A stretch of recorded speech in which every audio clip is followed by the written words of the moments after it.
Muy buenos días. Sean ustedes bienvenidos a esta primera conferencia de nuestro ciclo rumbo a la 78ª Asamblea General Ordinaria de nuestra Federación Universidades FIMPES hacia el futuro.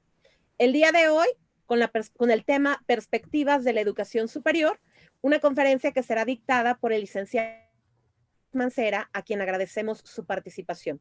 Damos la más cordial bienvenida a los rectores y rectoras de las 111 instituciones afiliadas a FIMPES que hoy nos acompañan, así como a los directivos de las diferentes áreas de nuestras instituciones.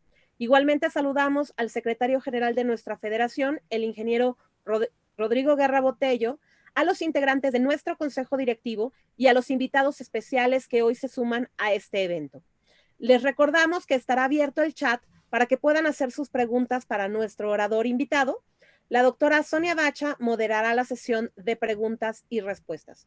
Gracias nuevamente a todos los que se suman a estos eventos virtuales de FIMPES y cedo el micrófono a Sonia Bacha para que presente a nuestro orador y la dinámica de la sesión del día de hoy. Adelante, Sonia. Muchas gracias, Maru. Buenos días tengan todos ustedes.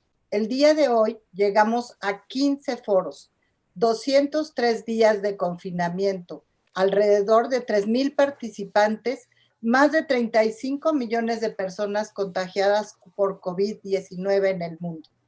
Comenzamos nuestros foros el 17 de abril con una conferencia sobre la situación económica que íbamos a enfrentar y una visión muy complicada de lo que se vendría, y solo teníamos 30 días de vivir esta nueva realidad. El día de hoy queremos iniciar un nuevo ciclo de conferencias con una mirada al futuro. Muy cierto es que esto aún no termina y que el fin se ve lejos todavía, pero como instituciones educativas debemos y tenemos que empezar en lo que está por venir en los próximos meses y años. El día de hoy comenzamos con la conferencia que dictará el licenciado Carlos Mancera Corcuera, quien es economista del Instituto Tecnológico Autónomo de México y graduado con mención honorífica. Ha sido profesor de economía en el propio ITAM. Desde 1988 ocupó diversos cargos de dependencias de la administración pública como asesor del subsecretario de Planeación y Control Presupuestal en la Secretaría de Programación y Presupuesto, coordinador de asesores del secretario de Programación y Presupuesto, posteriormente el secretario de Educación Pública. Fue director adjunto de Política Científica y Tecnológica en el Consejo Nacional de Ciencia y Tecnología de CONACYT y subsecretario de Planeación y Coordinación en la Secretaría de Educación Pública, cargo que ocupó desde 1994 hasta el mes de abril de 2001. Participó en la descentralización de la educación a los gobiernos estatales en 1992 y en múltiples proyectos que hasta el año 2000 conformaron la política educativa. Fue responsable de la negociación y aplicación general del presupuesto federal de la educación en el periodo 95-2000. En su calidad de subsecretario, dirigió los trabajos para la formulación de los acuerdos secretariales 243, 279 y 286 para regular distintos aspectos de la educación que ofrecen los particulares. Ha colaborado en distintos proyectos con FIMPES y actualmente participa en varios consejos de universidades privadas y en el consejo directivo del CIDE. El día de hoy, entonces, empezamos con una visión al futuro por un experto en políticas públicas, perspectivas de la educación superior privada. Bienvenido, licenciado Mancera, es todo su foro. Muchas gracias, Sonia. Buenos días. Aprecio la presentación y sobre todo la invitación para ser conferencista en este ciclo de conferencias rumbo a la próxima asamblea de la FIMPES. Muchas gracias al ingeniero Rodrigo Guerra por haberme hecho esta invitación. Quisiera compartir con ustedes algunas reflexiones sobre las perspectivas de la educación superior privada. Para este fin, me parece indispensable hablar primero del entorno actual. ¿Qué está sucediendo con la cobertura de la educación en los niveles medio y superior? ¿Qué está sucediendo con el gasto federal para la educación superior pública? Algunas apreciaciones sobre la Ley General de Educación Superior. Este entorno, digamos, de políticas educativas debe complementarse con el análisis de otro entorno que es más amplio, más profundo, y que tiene que ver con los nuevos desafíos, las exigencias del aprendizaje en el siglo XXI y el tipo de respuestas que pueden dar las instituciones de educación superior. Culminaría esta presentación con algunas reflexiones para compartir con el auditorio. Muy bien, pues primero algunos datos sobre la dinámica de la cobertura de la educación media superior y superior. Pongo los datos de educación media superior, pues porque esta es la fuente inmediata, obvia, de alumnos que posteriormente demandan la educación superior. Hemos visto un incremento progresivo ya de muchos años en el crecimiento de la matrícula de media superior, aunque realmente de manera sorpresiva hay una caída por primera vez, yo diría que en décadas, o quizás es el único dato del cual yo tengo registro, al inicio del ciclo escolar 19-2020. No es una caída menor. Entre 2018 y 2019 el número de alumnos bajó en casi 100,000.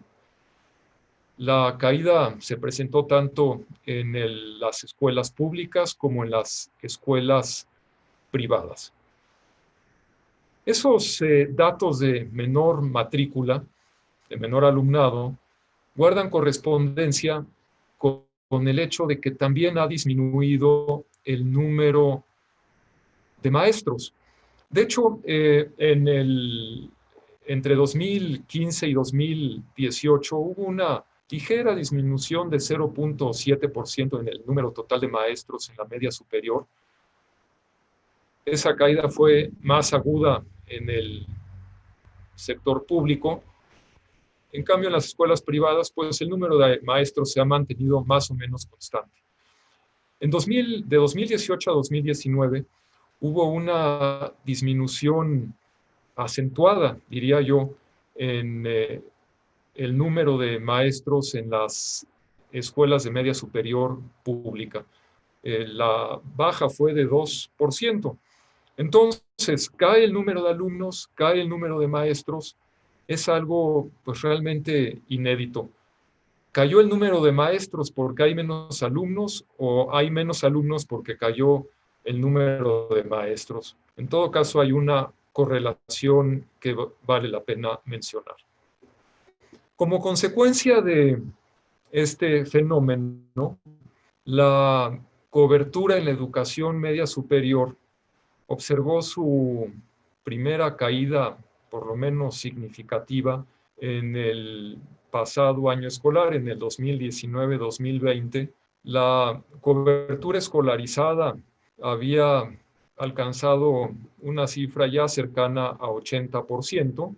Eso guardaba correspondencia con el hecho de que la reforma constitucional de 2011-2012 ordenó que a partir de 2021-22 la educación media superior fuera obligatoria y universal.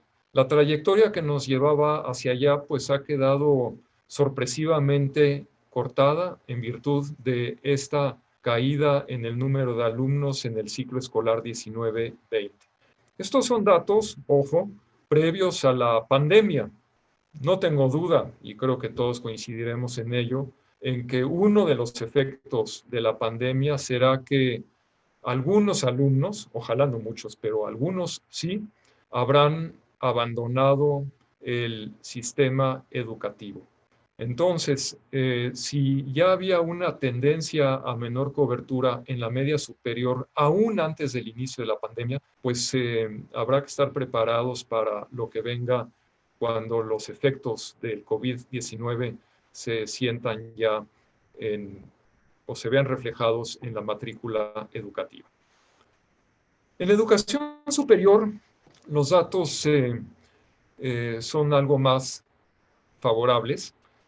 El número de alumnos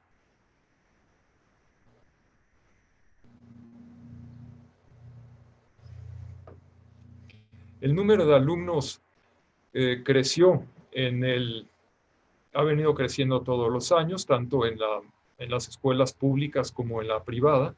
Entre 2015 y 2018 el acumulado es 8%, no es una cifra nada despreciable. Estos son datos del sistema escolarizado o de la modalidad escolarizada. En 2018-2019 el aumento no es tampoco malo, 3% en el número total de alumnos. Más ha crecido todavía la educación privada, tanto en el periodo 2015-18 como en el 18-19. Llama la atención que en el pasado año escolar, 2018-19, la educación privada creció 4.3%, la pública 2,5%, es decir, casi duplicó la educación privada la tasa de crecimiento de la educación pública. Este es un fenómeno que tampoco se había visto en años anteriores. Quizás tenga que ver con el hecho de que también en el sistema público esto puede tener que ver con el hecho de que la inversión pública, veremos detalles más adelante, ha venido disminuyendo de manera importante, en términos por lo menos de inversión por alumno, en los años recientes. Al haber menos capacidad en las escuelas públicas, es posible que en algo se esté derivando la oferta a las escuelas privadas. En cuanto al número de maestros, observamos que de nuevo entre 2018 y 2019 hay una disminución en el número de maestros de educación superior escolarizada. Es una caída de 4.9%. Es decir, parece estar aumentando el ratio de alumnos a maestros.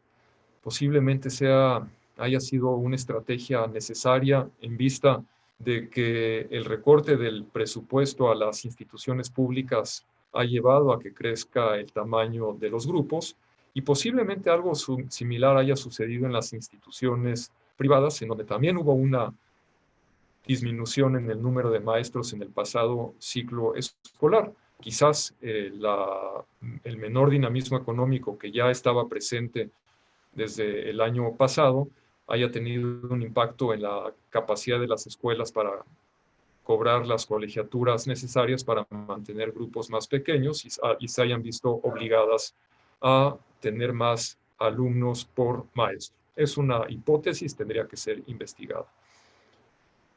La cobertura de la educación superior escolarizada, esa afortunadamente no ha detenido su crecimiento, ha aumentado más o menos en un punto porcentual por año. Esta es una tendencia histórica, yo creo que difícil de alterar, porque se explica básicamente por la dinámica del número de egresados de la secundaria que pasan a los bachilleratos y de los bachilleratos a las instituciones de educación superior.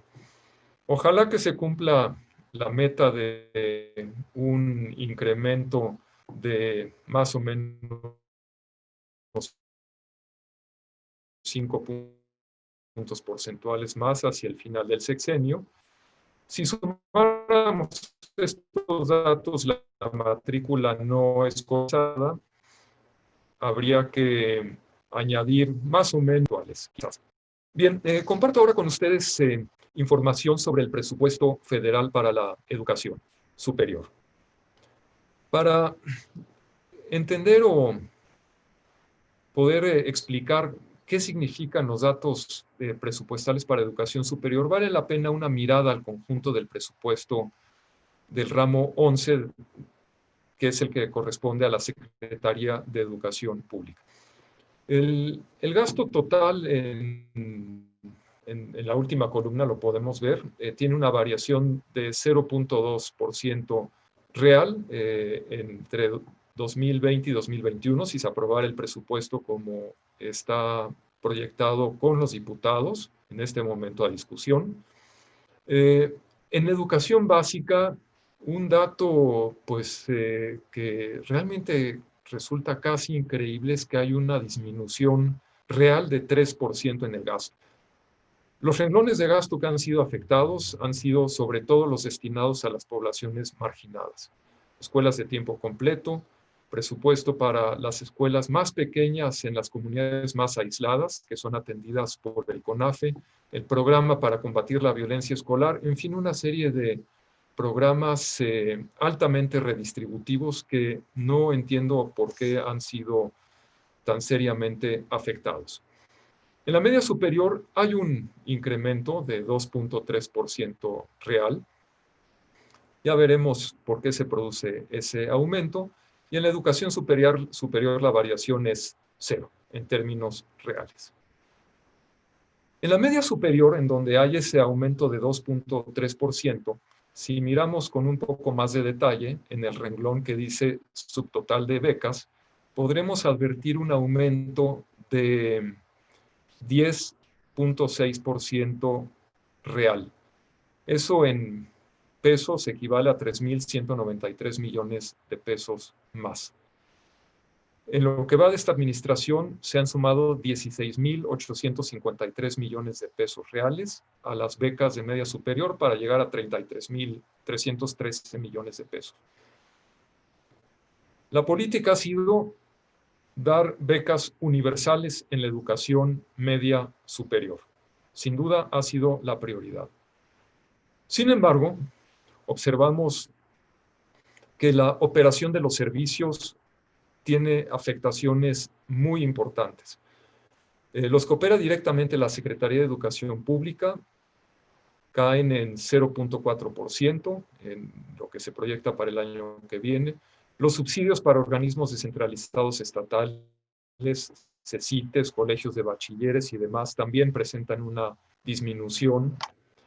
Los fondos para la expansión de la educación media superior y superior quedan en cero, es decir, no hay un solo centavo previsto para hacer crecer la cobertura de la educación media superior.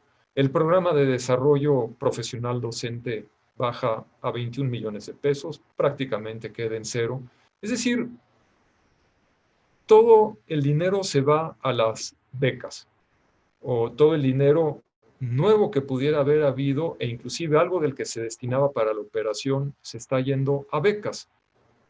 Hay una suerte de hipótesis de que si se dan becas, pues se resuelven todos los problemas de la educación, como si fuera secundaria la calidad o la capacidad de los servicios para atender a la población.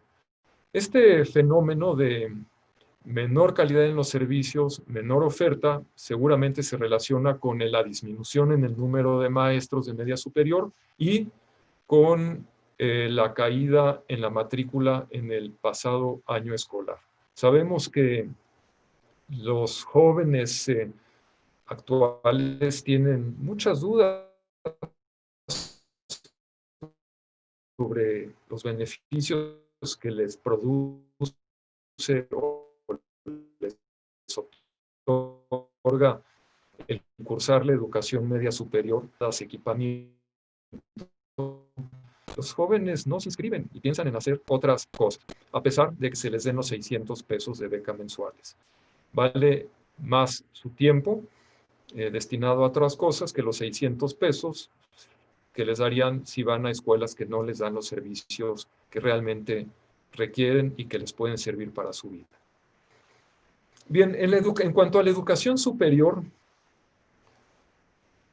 vemos, como ya mencionábamos antes, una variación de Licenciado, 0% en el... Sí, licenciado Mancera, ¿le podemos pedir si cierra su video porque se está cortando su voz? sí, adelante.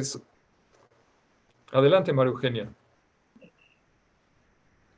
¿Usted cierra su cámara abajito donde dice parar video? Tenemos aquí me parece que es un problema con la conexión a internet del licenciado Mancera. Permítame. Sí, sí. Nada más, y ya nosotros seguimos moviendo la presentación. Perdón, voy a cambiar de conexión. Voy a ponerme en el celular, a ver si eso ayuda. Perfecto, y nosotros Permítanme un estamos instante. aquí con la presentación lista para continuarla. Así jalamos menos ancho de banda de aquel lado. Mientras aprovecho para recordarles que pueden dejar sus preguntas para el licenciado Mancera en el chat. Tenemos abierto el chat y la doctora Bacha va a moderar esta sesión al finalizar la conferencia.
Mientras se conecta nuevamente el licenciado Carlos Mancera, David, ¿podemos poner la cortinilla de la invitación, por favor?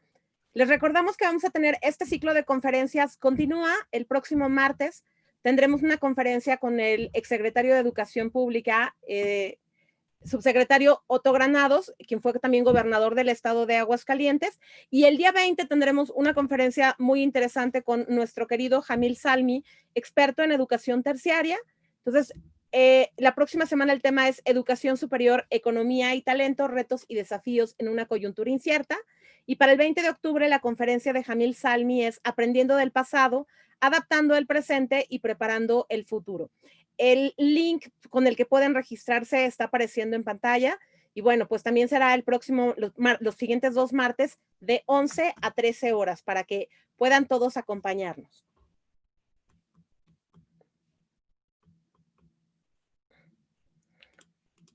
Licenciado Mancera, adelante. David, regresamos a la presentación. Muy bien. Listo. Entonces, estamos otra vez. Ahí estamos. Gracias. Excelente. Comentaba que en la educación superior, el crecimiento real en el presupuesto federal es 0. Sin embargo, también crece el renglón de becas. De nueva cuenta, llama la atención que si está creciendo la demanda, si hay exigencia por servicios de mayor calidad, múltiples retos que deben resolver las instituciones de educación superior públicas, haya una caída o por lo menos en un crecimiento real en el gasto de que disponen. Si tenemos en cuenta que son más alumnos y que además los salarios en las universidades públicas han crecido por encima de la inflación, no solamente por los aumentos generales, sino también por la carrera docente, antigüedad, etcétera, pues esto significa que los recursos disponibles para operación en las universidades o en las instituciones de educación superior públicas están disminuyendo de manera muy importante. Eso difícilmente va a poderse sostener. Además, ahora está presente la discusión de la gratuidad en la educación superior. Si las escuelas no pueden cobrar mínimo o lo mínimo para mantenerse en operación, pues no es explicable cómo la gratuidad en la educación superior pueda ser real. En esto profundizaré un poco más adelante. Bien, las grandes instituciones federales tampoco salieron bien libradas. 0% de aumento la UAM, la UNAM, el POLI, el Tecnológico Nacional de México, pero otra vez en vista de que los salarios o la masa salarial que pagan las universidades ha crecido por encima de la inflación, significa que en este presupuesto se está comprimiendo el gasto de operación y de inversión, lo cual genera una situación de casi imposibilidad para mejorar la calidad de los servicios o para atender con razonables elementos a los nuevos alumnos si los hubiera. Un dato que llama la atención es este de la UR 511, son los fondos ubicados en la Dirección General de Educación Superior que se canalizan a las universidades autónomas de los estados. Para media superior tienen una caída de 0.3% real, proyectada para 2021. Para educación superior también una caída de 0.3% real en 2021. Yo diría que la gran conclusión en este tema del gasto público destinado a la educación media superior y superior es muchas becas, poca educación, si es que vale esa expresión simplificadora. Bien, ahora quisiera compartir con ustedes algunos puntos sobre la iniciativa de la Ley General de Educación Superior. Sabemos todos que fue presentada en el Senado el 9 de septiembre pasado. Yo creo que hubo un avance muy importante, hay que celebrarlo, entre los primeros proyectos que se conocieron y se discutieron y la iniciativa que finalmente fue presentada. Un dato, yo diría que alentador, es que esa iniciativa lleva la firma de diputados o coordinadores parlamentarios de múltiples fracciones. Eso quiere decir que la discusión fue amplia, fue la mejor posible para favorecer la educación superior. Tengo entendido que FIMPES tuvo una participación destacada por conducto del ingeniero Rodrigo Guerra, de su equipo y seguramente de gente que le ayudó en el tema. Los resultados son positivos, en mi opinión. Primero, a mí me gusta mucho que en esta iniciativa, y eso venía desde el principio, se reconozca la diversidad de la educación superior. Algunas visiones que en otros momentos han querido crear solo un tipo de universidad con un modelo, afortunadamente ya están despejadas. Parece que hay una aceptación socialmente amplia de que debe haber distintos tipos de instituciones para atender a públicos muy diversos en diferentes regiones, con distintas circunstancias, distintos intereses, distintas ideas de la pedagogía, de cómo se produce el aprendizaje, etc. Y de la mano con esto, también se reconocen en esta iniciativa de ley los criterios para la libertad académica, de cátedra e investigación, de examen y libre discusión de ideas. Eso es indispensable para la construcción de una sociedad democrática, plural, en la que haya voces para todos. Se reconoce también el valor de la internacionalización solidaria de la educación superior. No se concibe a la educación superior solo como algo mexicano, sí, para algo que debe servir a México fundamentalmente, pero pues lo que ahí sucede ocurre en el concierto internacional. En algunas disposiciones concretas se introdujeron diversos artículos para favorecer que las instituciones se constituyan en espacios libres de violencia y sobre todo la de género y de discriminación hacia mujeres. El que se fomente la igualdad de género me parece, y que eso tenga carácter normativo, va a ayudar a que esta agenda, la agenda feminista, se consolide y que se viva en la educación superior como algo favorable para asegurar o lograr la igualdad de género. En el caso de las instituciones particulares de educación superior, las IPES. Primero, no hay ninguna duda del papel que desempeñan en el concierto educativo. Forman parte, hacen una contribución para los logros de los principios, fines y criterios de la educación que establece el artículo 3º, y en esa medida tienen libertad para definir aquello que las debe caracterizar, su modelo educativo, la organización interna y administrativa, y las reglas de admisión, permanencia y egreso de sus estudiantes. Esto no estaba consagrado en la legislación anterior. A mí me parece que no solamente está bien, sino que representa un avance. Algunos temas específicos que estaban muy atorados en la discusión inicial creo que se resolvieron en términos razonables. Desde la Ley General de Educación Superior se señala que los REBOEs tendrán una vida perentoria.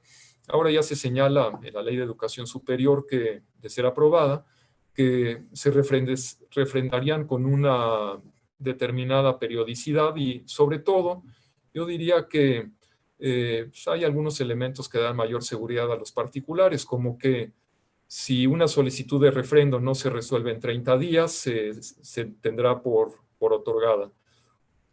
O también muy importante que los particulares que cuenten con acreditaciones institucionales nacional o internacional no requerirán de refrendo.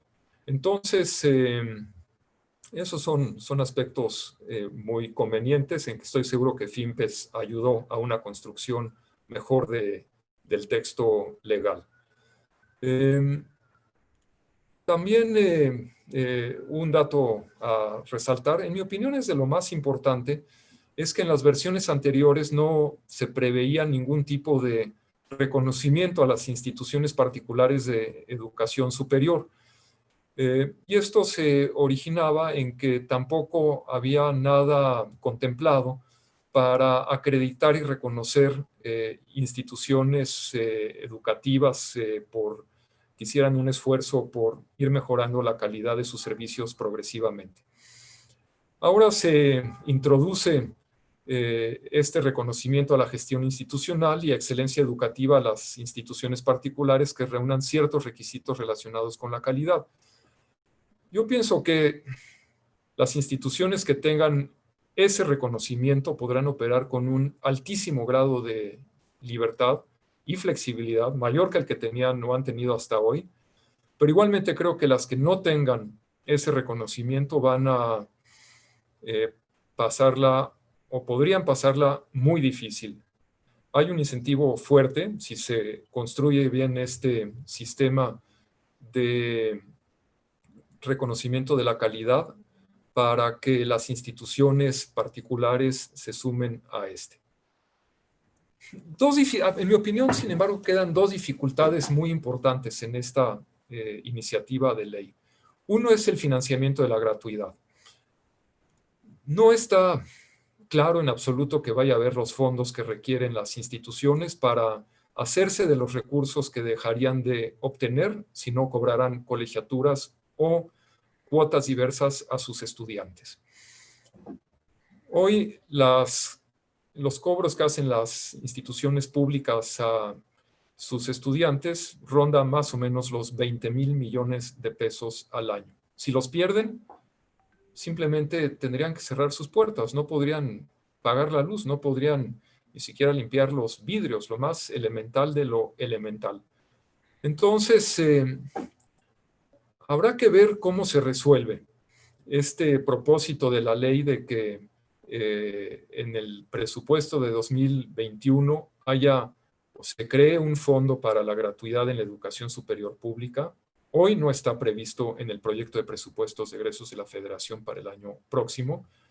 Quizás los recursos que están los diputados tratando de sacar desesperada, yo creo que muy incorrectamente, de los fideicomisos públicos, se destinaran a esto.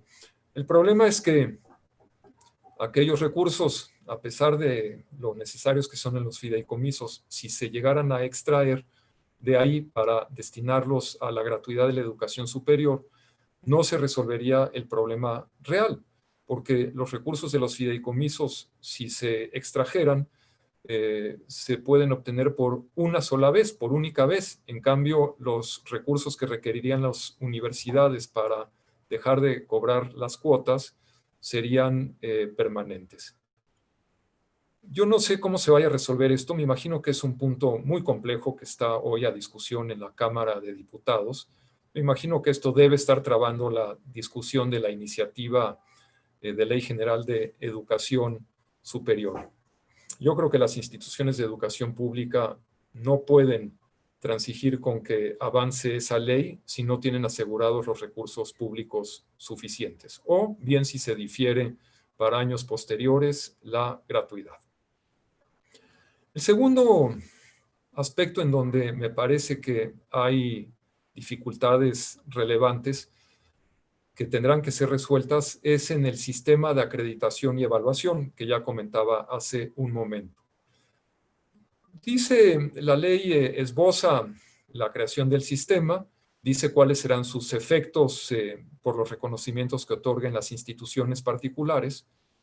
Sin embargo, su creación queda sujeta al Consejo Nacional para la Coordinación de la Educación Superior y a la Comisión para la Mejora de la Educación, este órgano que sustituyó al INE. Ese Consejo Nacional es un consejo inmenso, muy complejo. Se dice en la iniciativa de ley que el sistema, o sea, este sistema de educación, este sistema de acreditación y evaluación deberá ser presentado en un cierto plazo, en 2021, pero no hay una fecha de aprobación. Entonces, esto se puede ir allá a dormir el sueño de los justos y hacerlo operativo puede tener una complejidad grande. A mí me parece que la forma de resolverlo sería mediante la inclusión de una disposición transitoria en que la Ley General de Educación Superior reconociera las evaluaciones y acreditaciones que operan las instancias que actualmente ya operan.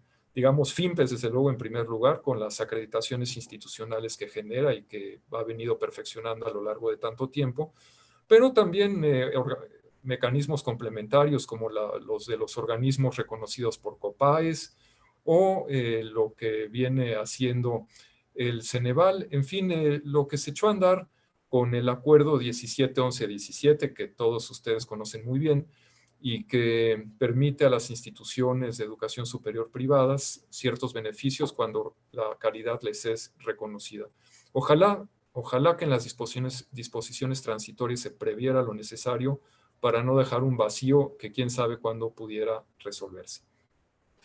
Bien, me gustaría ahora compartir con ustedes algunas ideas. Estas son más abstractas que las anteriores, sobre el nuevo entorno para la educación. En primer lugar, los nuevos desafíos y exigencias del aprendizaje, que son mayúsculos. El primero, y que todos ustedes han reflexionado, no tengo duda, es el avance vertiginoso del conocimiento y de las tecnologías. Hoy el conocimiento es ilimitado casi, al menos para los mortales, y está a disposición de todos. Eso, combinado con la digitalización, ha llevado a que la inteligencia artificial y las tecnologías se estén extendiendo rápida y progresivamente hacia todas las cosas, el llamado Internet de las cosas. En nuestro país no vamos caminando tan rápido en esa dirección, pero de todas maneras nos vamos moviendo y esto camina hacia más grupos de la población en más regiones. Se dice que entre los estudiantes que hoy están en la escuela, en la universidad, 80% trabajarán en áreas que hoy ni siquiera se pueden imaginar, frente a la velocidad del cambio tecnológico y su impacto en el mercado de trabajo. Entonces, pues las capacidades técnicas se vuelven obsoletas rápidamente. ¿Esto qué tipo de exigencias representa para la educación en general y en concreto para la educación superior? Primero, pues hay que avanzar en nuevas formas de alfabetización y habilidades digitales.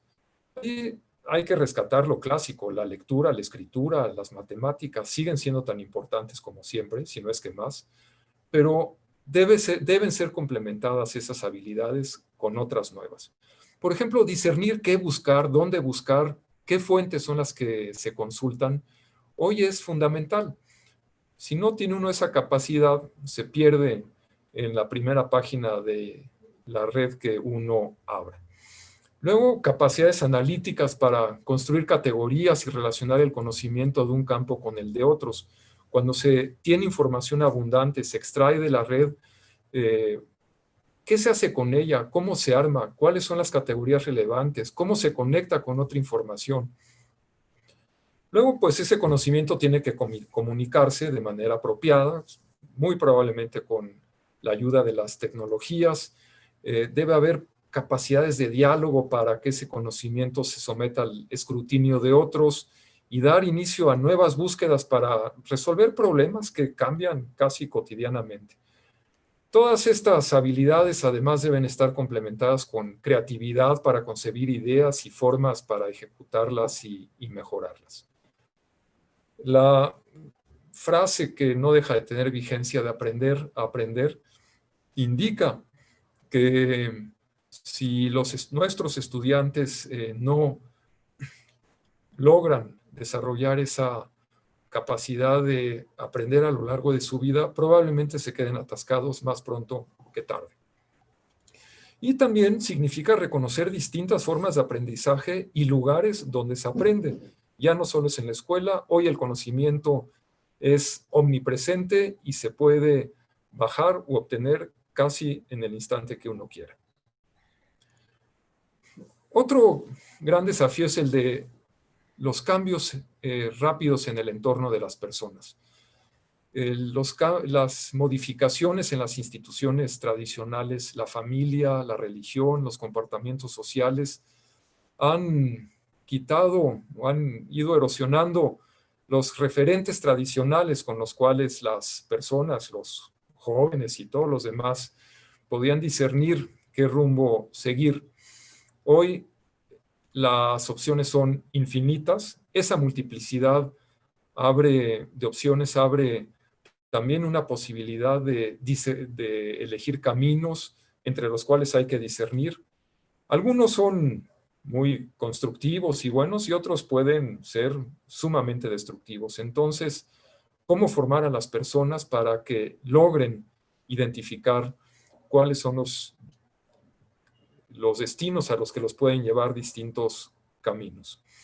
Además de esto, los jóvenes se enfrentan hoy a horizontes laborales volátiles, nada como la certeza de que me empleo, comienzo a trabajar, hago una carrera de largo plazo y me va a ir bien. Eso no existe más. Y para rematar, pues tenemos entre los jóvenes esta llamada generación de cristal. Quienes acuñaron este término lo emplearon pensando en que son frágiles, se pueden romper, porque pues quizás no han sido sometidos a pruebas de la rudeza o de la dificultad como las que supone entrar a la vida adulta cuando uno está en la educación superior. Eso puede explicar, no estoy seguro, pero los psicólogos o sociólogos abundan sobre el tema, la mayor presencia de la angustia y depresión entre los jóvenes en las escuelas y desde luego en las universidades. Esto tiene exigencias para formar a los jóvenes en el conocimiento de sí mismos. El papel de la autoestima es fundamental, que sepa cada quien para qué es bueno, para qué no es bueno. También el rol que tienen las relaciones interpersonales, la familia, los amigos, las redes de apoyo. Esos son valores clásicos, eso viene desde Aristóteles, pero hoy quizás tengan un valor más importante por el entorno o el piso menos duro que el que se podía tener con certeza anteriormente. La autodisciplina es otro valor que exigen los cambios actuales. Cómo organizarse y concentrarse para estudiar y resolver tareas por cuenta propia. Si uno está estudiando en la casa o está haciendo un trabajo en la computadora, si no tiene uno una buena dosis de autodisciplina, es muy difícil ejecutar esas tareas. El tercer gran campo de desafíos es el cambio en las relaciones sociales. Hoy los grupos heterogéneos que antes estaban más o menos aislados entre sí conviven más. Eso a mí me parece que es un avance grande de la humanidad. Pero pues al mismo tiempo hay que entender que eso conlleva dificultades, se sale uno de su propia manada, por ponerlo en términos evolucionistas, y entra de lleno en el campo de la relación con otros. Hay que aprender a reconocer las aportaciones de grupos que son distintos, a los que quizás no comprendamos en un primer momento, pero que tienen mucho que dar para enriquecer a los demás. Otro cambio enorme y muy afortunado es el que los derechos humanos hoy sean una categoría universal con alcances amplios y cada vez más compartidos. Hoy no se cuestiona esta religión de los derechos humanos. La igualdad de género igualmente está muy presente. La agenda feminista tiene un enorme peso para asegurar la igualdad real entre el hombre y la mujer. Y como un telón de fondo, la urgencia de revertir el deterioro ambiental. Esto también tiene exigencias, nuevas formas de convivencia pacífica, constructiva y duradera. Para eso entra el papel de la ética, la comprensión mutua entre los grupos, el trabajo para asegurar el pleno respeto de los derechos humanos, defender la democracia, la ciudadanía, también trabajar para que la agenda de igualdad de género esté presente en los muy distintos ámbitos de la sociedad y de la educación, y trabajar en revertir el deterioro ambiental. Y hay nuevas habilidades necesarias. El liderazgo siempre ha sido bien valorado, pero hoy es más complejo, tiene más potencialidades por el alcance que se tiene con grupos nuevos. De ahí que las capacidades de comunicación deban ser más sólidas, diversas, en lenguajes indicados para los distintos grupos, y también esta competencia muy fundamental para la solución de conflictos en un grupo. Hoy ya nadie puede decir, esta es mi verdad, háganle como quieran y ahí nos vemos. Aun si lo que dice esa persona es verdad, tiene que poderlo explicar a los demás para convencerlos. Bien, ¿cuáles son las respuestas de las instituciones de educación superior a estos desafíos? Lo único que tengo claro es que no hay respuestas únicas. Ahí están esos desafíos, pero los intereses, necesidades y posibilidades específicas son muy, muy diversos. Yo pienso que no hay nada más riesgoso que frente a una realidad o cambios como los que estamos viviendo, se trate de imponer recetas únicas para resolver o dar respuesta a esos tremendos desafíos. De ahí que yo tenga la convicción de que la diversidad de filosofías y modelos de educación superior sea un activo tan valioso de la educación superior en nuestro país. Y que eso sea reconocido socialmente y que ahora sea reconocido por los legisladores, nos da las seguridades de que no caigamos en el campo de las respuestas únicas. Pero de lo que sí debemos estar seguros es de que cada institución deberá trabajar de acuerdo con su propia filosofía, con su modelo educativo, y transformarse cuanto sea necesario para dar respuesta a esa cambiante realidad de las personas y de la sociedad en la era de la cuarta revolución industrial. Yendo todavía un poco más abstracto en estas ideas, me gustaría comentar muy brevemente algunos escenarios que ha planteado el Comité SERI de la OCDE sobre el futuro de la educación. No es literal, ni quizás ni siquiera muy exacto lo que yo voy a exponer ahora en relación con lo que dice la OCDE, Pero es un documento interesante, inspirador, y por eso me atrevo a tomar algunos de sus elementos para compartirlos con ustedes. Un primer escenario posible es que la educación continúe más o menos como la conocemos en las próximas 2 décadas. Estas son proyecciones para las próximas 2 décadas. La función fundamental de las instituciones de otorgar certificados académicos que sirven como credencial para la vida laboral y social continúa, independientemente de que pueda haber múltiples cambios en la forma en que se imparte la enseñanza, que entre lo digital, que haya más tecnologías, todo lo que ustedes quieran y en lo que estoy seguro que trabajan las instituciones cotidianamente. Pero el límite de esa innovación es que continuaría habiendo un modelo de organización y regulación no muy distinto del que hoy conocemos, ligado a esta función de otorgar certificados académicos que sirven como credencial para la vida laboral y social. Un segundo escenario es aquel en que la escuela simplemente es un centro de aprendizaje.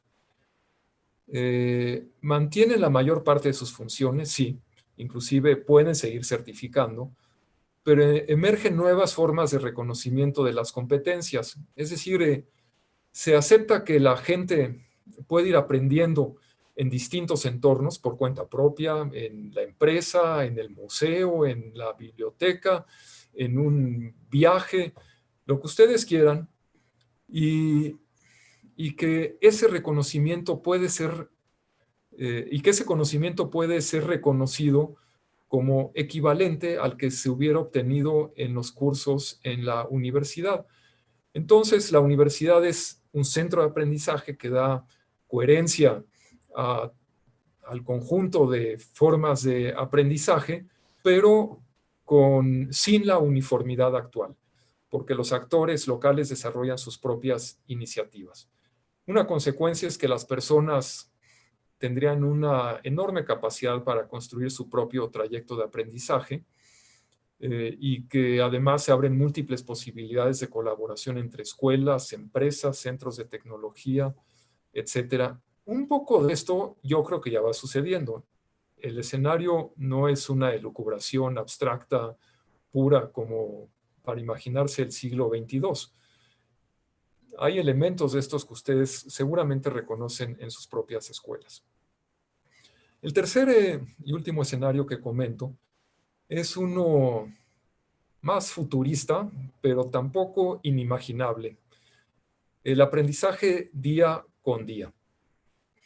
En este escenario se produce la desescolarización, el desmantelamiento del sistema educativo como hoy lo conocemos, porque la educación se construye con base en la tecnología digital y la inteligencia artificial. No solamente están ahí disponibles los conocimientos, sino que hay todos los tutoriales imaginables, y la digitalización permite evaluar y certificar conocimientos, habilidades y destrezas de manera profunda y casi instantánea. Algunas probaditas de esto pueden ser los certificados que otorgan las empresas de tecnología, en que le dicen a la gente que se vaya evaluando en lo que va aprendiendo en su trabajo, quizás en esas mismas empresas de tecnología o en otras de tecnología, y sobre esa base, pues la gente sabe qué competencias le faltan, en cuáles son fuertes, pueden lograr promociones laborales, moverse hacia áreas de trabajo con nuevos desafíos. Hay asomadas, ya se asoma algo de esto. Y para todo esto, pues la velocidad, la flexibilidad y la creatividad serán críticas. ¿Con qué velocidad lleguen o se impongan nuevas fórmulas de aprendizaje? Eso nadie lo sabe. Esos escenarios pueden producirse lentamente, a lo mejor no producirse, o puede ser que en 5 años tengamos dosis grandes de lo que ahí se plantea. Y por eso las instituciones deben tener una agilidad que no ha sido necesariamente característica de la educación en general, ni de la educación pública, superior en específico. con los comités de reflexión, de asesoría, digamos, de lucubración de lo que pueda ir sucediendo, se deben ir haciendo más relevantes, me parece. Y hay que tener flexibilidad y creatividad para prosperar y no languidecer. Esto siempre de acuerdo con la propia filosofía y valores institucionales de cada escuela. Bien, algunas reflexiones finales. En realidad es una mini recapitulación de lo que ya expuse antes. Hay un número creciente de alumnos. Afortunadamente se sigue valorando la educación superior y en consecuencia más jóvenes quieren cursarla. Hay datos sólidos que lo acreditan para la cobertura escolarizada y estoy seguro que con mayor razón para la no escolarizada. El presupuesto público me parece que está mal orientado, por lo menos en las decisiones nuevas, marginales, como dirían los economistas. Las prioridades de gasto, como están planteadas, van a limitar posiblemente de manera seria el desarrollo de la educación superior pública. La síntesis, este adagio de muchas becas, poca educación. La disminución en el ingreso de las familias puede impactar negativamente la inscripción en las escuelas en general, desde luego también en las instituciones particulares o con mayor razón ahí. ¿Qué suceda con la economía será determinante? Yo pienso que las instituciones deben ser particularmente cuidadosas hoy con los costos. Los costos bajos serán una ventaja sin demeritar en todo lo posible los nuevos programas y las nuevas ideas para la calidad. El entorno regulativo es razonable, aunque con las dos salvedades que ya señalaba, los riesgos por la indefinición del sistema de acreditación como se plantea en la actual iniciativa, y pues también la posibilidad de que eso termine por ser una camisa de fuerza para innovar y ajustar la educación a las nuevas realidades. Eso no es tan evidente, pero podría llegar a suceder.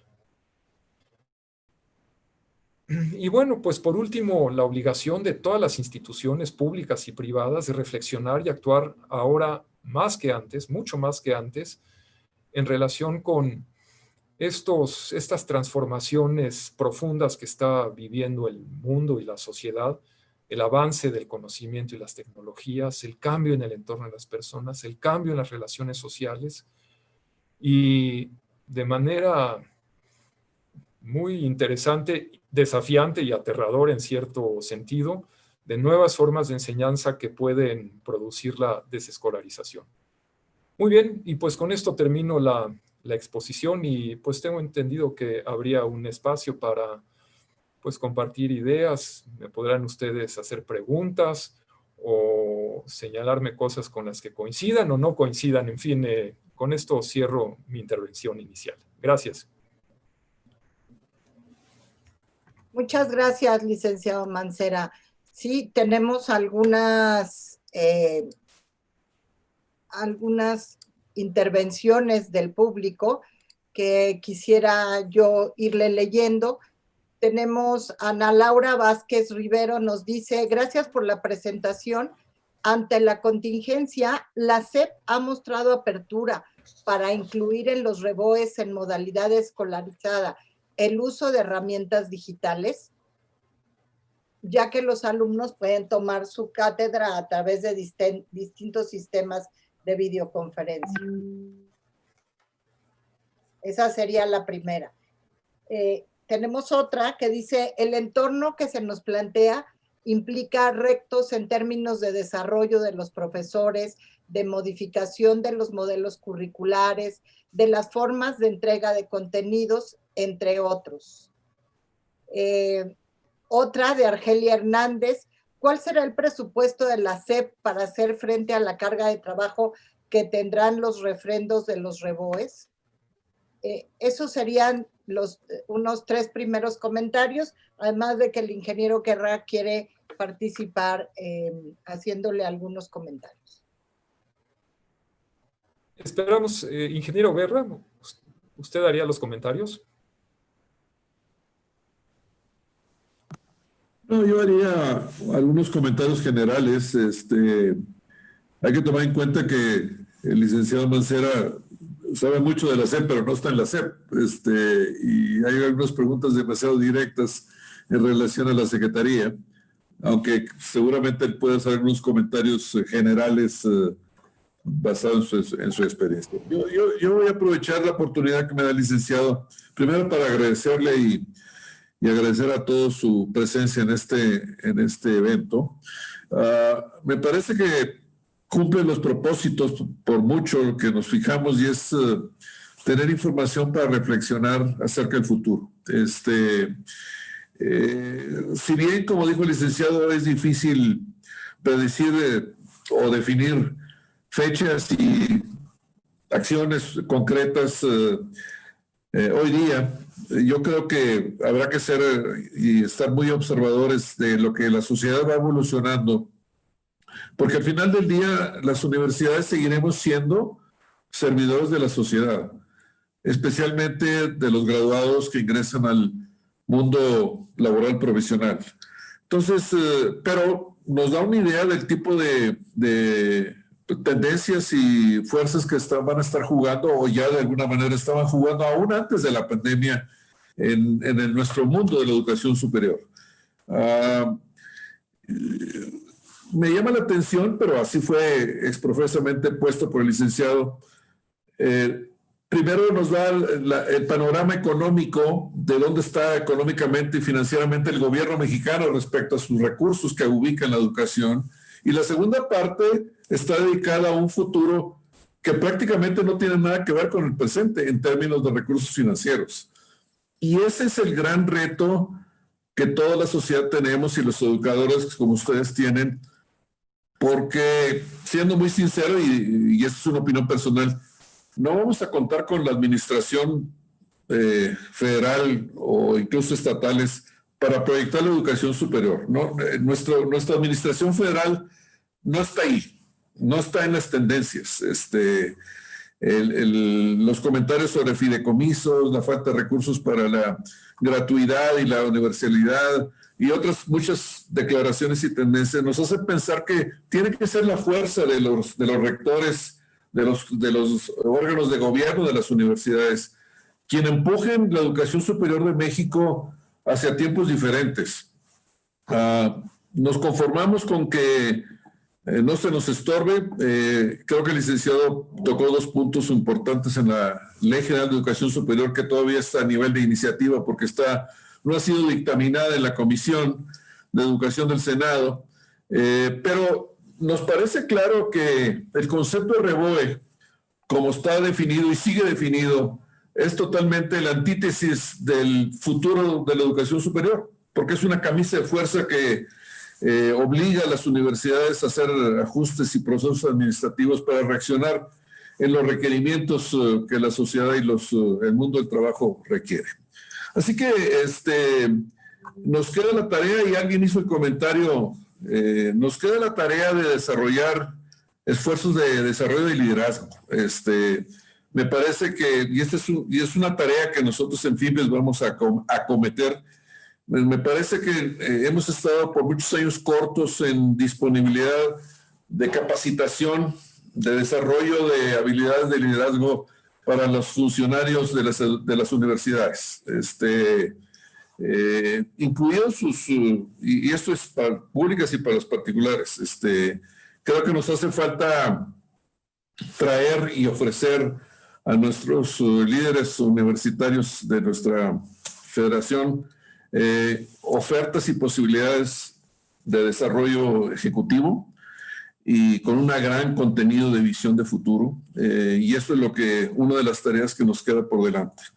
Por lo demás, paradójicamente, todavía, y el licenciado lo tocó, y voy a dar un último dato antes de regresar la palabra al licenciado. Según las estadísticas últimas que soltó la CEP hace unas semanas, la educación, el mercado total o el sector total de la educación superior en México, entre el último y en este reporte contra el anterior, creció casi 5%, 4.8%. La educación privada, por particular, creció 7%. Pero cuando uno lo compara entre la escolarizada y no escolarizada, los particulares que decimos la no escolarizada solo 4%, la escolarizada, y la no escolarizada 13.6%. O sea, la tendencia está muy clara. La tendencia y el contenido, me parece que hay un creciente contenido de gente adulta que está en el mundo del trabajo, que está buscando y tomando educación a distancia o en línea, que olvídense de la medición de la cobertura por un momento, que está impulsando la cantidad de estudiantes que tenemos en educación no escolarizada. Los particulares tenemos más de 500,000 ya, 563,000. La educación pública también está creciendo, no tanto como la privada. Así que yo creo que el mensaje está implícito, el hecho de que la demanda sobre educación en línea esté creciendo, aún antes de la pandemia y mucho más ahora, nos va a dejar un legado para poder atender. Me parece que el listado lo tocó, cuando salgamos de la pandemia y vamos a salir, vamos a encontrar una sociedad que va a querer pagar menos porque tiene menos recursos por la educación que recibe. Va a querer más flexibilidades en horarios y lugares donde la recibe. Va a querer actualizaciones más frecuentes del conocimiento que les entregamos en las ofertas. O sea, esas tendencias que vienen de la mano de la sociedad del conocimiento y que fueron agravadas de alguna manera por la pandemia, van a estar ahí esperándonos. Y entonces nuestro posicionamiento, y por ahí hay una conferencia ya en noviembre y en enero sobre la digitalización de la educación superior en México, junto con la gente del MIT y de otras organizaciones de Estados Unidos. Así que, pues bueno, gracias por la oportunidad de estar presentes. Licenciado, gracias por llevarnos al proceso de reflexión que es tan necesario. Y pues gracias por inquietarnos, pero ahí está, el futuro es todo nuestro para abordarlo. Así que le regreso la palabra al licenciado. Gracias. Muy buenas tardes.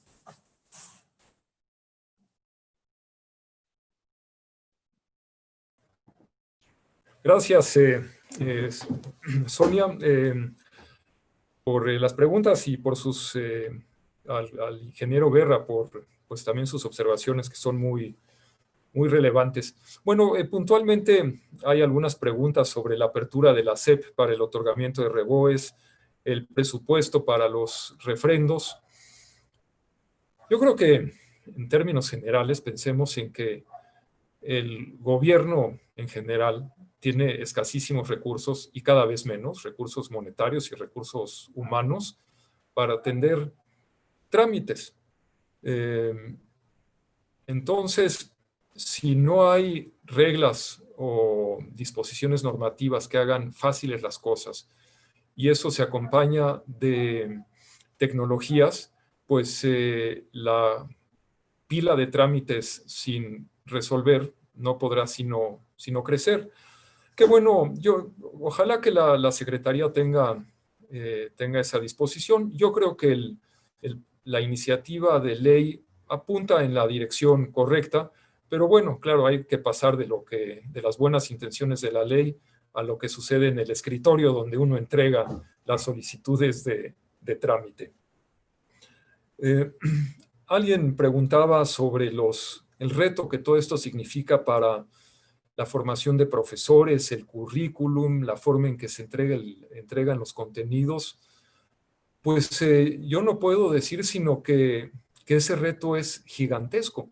¿Cómo se traducen las transformaciones necesarias que la sociedad o que el mundo va imponiendo a la educación en el aprendizaje que reciben los estudiantes o que tienen los estudiantes en función de su participación en las universidades o en las escuelas?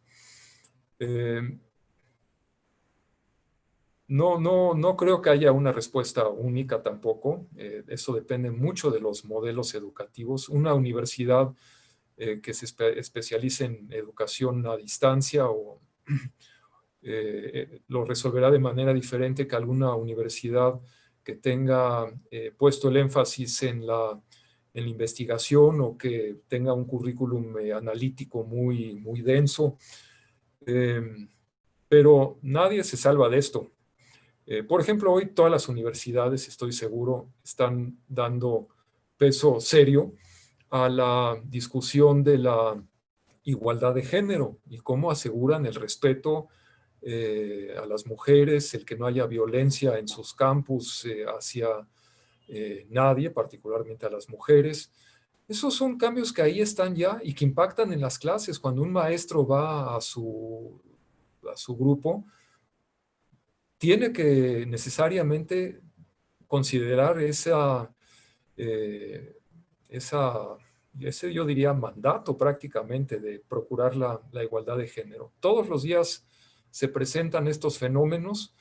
Yo diría que las universidades tendrán que invertir más, mucho más en estos aspectos de desarrollo curricular, de las habilidades socioemocionales de sus maestros. Yo creo que también algo más en la pedagogía que en el pasado. Los grandes maestros o los muy buenos maestros que dan su clase quizás ahora también requieran de una buena barnizada de estos otros elementos para desenvolverse en el mundo actual. No sé si todos o muchos, pero será algo que deberá valorarse seriamente caso por caso. Bueno, alguien preguntaba por ahí en el chat, con sentido del realismo más puro, más allá de estas elucubraciones sobre los futuros escenarios o las grandes transformaciones sociales o tecnológicas que están arrastrando a la educación, ¿qué podemos hacer las universidades en el corto plazo para la empleabilidad de nuestros egresados? Pues sí, eso nos pone con los pies en la tierra. Es una obligación clara de las instituciones formar a sus estudiantes para el empleo, para la ciudadanía, para el éxito como seres humanos. Pues yo les diría que sigan así, hagan lo que estén haciendo y háganlo muy bien, pero no dejen de considerar de todas maneras que lo que hoy estén haciendo muy bien podría ya no servir adecuadamente dentro de unos cuantos años, y si no prevén y se van transformando desde hoy, si no hacen una planeación correcta, pues un día va a llegar la inefable guillotina del destino y va a cortar lo que uno no quisiera que fuera cortado con ese estilo de guillotina.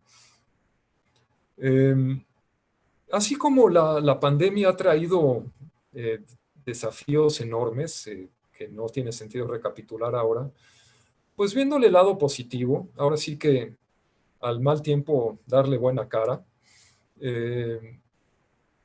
Y esas cosas han dejado aprendizajes, han dejado muy buenos aprendizajes para la educación y han abierto una cancha que quizás no estaba tan clara en el pasado. Desde luego, la concientización de lo digital ha avanzado como no lo hubiéramos sospechado hasta hace muy poco tiempo. Todas las coordenadas se movieron súbitamente. Eso nos sacó a todos de balance, pero también nos permitió mirar el mundo con otros ojos. Hay mucho que aprender y ya sabemos que ese camino está abierto. Yo creo que también hoy apreciamos doblemente el valor de la educación presencial. Lo digital o lo virtual resuelve muchas cosas, pero no puede nunca sustituir el valor de la educación presencial. Desde luego entre los niños de la educación básica por excelencia, pero aún en la educación superior, el tejido de relaciones, la conformación de la personalidad, el trato con otros, las relaciones de grupos, todo eso hasta hoy, por la vía de lo virtual, creo que no está ni cercanamente de alcanzar lo que se logra por la vía de lo presencial. En fin, esos serían mis comentarios. Muchísimas gracias, licenciado Mancera. No nos queda más que agradecerle. Hay muchos comentarios felicitándolo por tan excelente presentación. Ya vi que usted vio algunos, entonces supongo que ha visto que muchos de los participantes han felicitado tan buena presentación. Le agradecemos mucho. FIMPES, a todos los ponentes digitales, digámoslo así, les da uno de estos regalos, que es un protector de pantalla, para que se acuerde de cómo las ideas estaban en su cabeza y hoy están en la cabeza de todos. Muchísimas gracias por haber aceptado nuestra invitación, y los dejo con Maru para las próximas conferencias que vienen. Muchas gracias a todos por su presencia. Muchas gracias Muchas a todos. gracias. Muchísimas gracias, licenciado Mancera, realmente de gran utilidad. Están pidiéndonos si se va a compartir el video de esta presentación y licenciado nos preguntan si podemos compartir la presentación. Con todo gusto, aprovéchenla y difúndenla en lo que les pueda servir. Muchísimas gracias. A partir del día de mañana les estaremos compartiendo tanto el video, que estará disponible en nuestro sitio web, como la presentación del licenciado Mancera, y les reiteramos la invitación para nuestras próximas conferencias. Esperemos que puedan acompañarnos. Tienen ya ahí el link para que puedan registrarse y sean parte de este ciclo tan importante de Universidades FIMPES hacia el futuro. Gracias a todos y muy buenas tardes. Hasta luego.